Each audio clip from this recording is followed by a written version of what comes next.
গোল্ডে trade নিয়েছিলাম। ফরেক্সে গোল্ডে trade নিয়েছিলাম।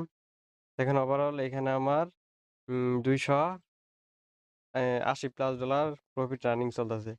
ঠিক আছে? এইটাটা কিন্তু আমাদের গ্রুপে দিয়েছিলাম। দেখেন, ট্রেডটা দিয়েছিলাম দেখেন ১১টা পুরা ১১টার সময় ট্রেডটা দিয়েছিলাম।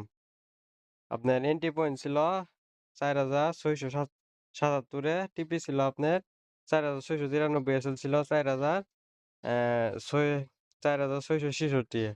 ঠিক আছে দেখেন, ট্রেডটা কিন্তু আমি আমাদের গ্রুপে দিয়েছিলাম। দেখেন ট্রেডটা কিন্তু আমাদের টিপির কাছাকাছি গিয়েছে। ঠিক আছে? দেখেন টিপির কাছাকাছি গিয়েছে একদম। আশা করি এই ট্রেডটা আমাদের টিপি হিট করবে। আর দেখেন এসএলটা আমি আমার এন্ট্রি পয়েন্টে নিয়ে আসি। এন্ট্রি পয়েন্টে নিয়ে আসলাম। দেখেন এই ট্রেডটা এসএলটা এন্ট্রি পয়েন্টে নিয়ে আসলাম। দেখেন। আচ্ছা এই ট্রেডটা আমি কেন নিয়েছিলাম? দেখেন আপনারা একটু বোঝার চেষ্টা করেন। আমরা ট্রেডিং বইয়ে আছি। দেখেন এই ট্রেডটা আমরা কেন নিয়েছিলাম? দেখেন এখানে কিন্তু আমাদের সুন্দর একটা সাপোর্ট জোন ছিল। ঠিক আছে? সাপোর্ট জোন ছিল প্লাস এখানে আমাদের সাপোর্ট জোনে অ্যা পিন বার ক্যান্ডেল হয়েছিল প্লাস বুলিশ এঙ্গেলফিন হয়েছিল।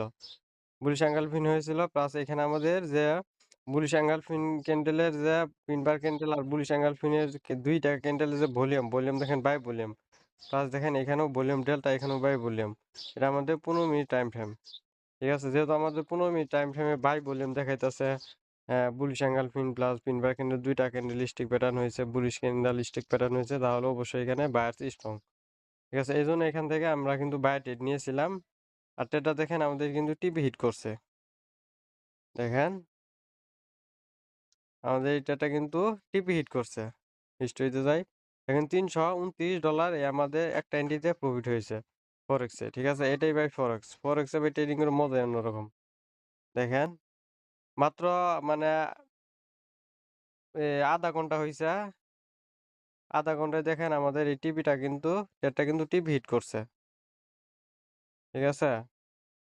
তো ফরেক্স শিখেন ভাই, জীবনে ভালো কিছু করতে পারবেন। আসসালামু আলাইকুম।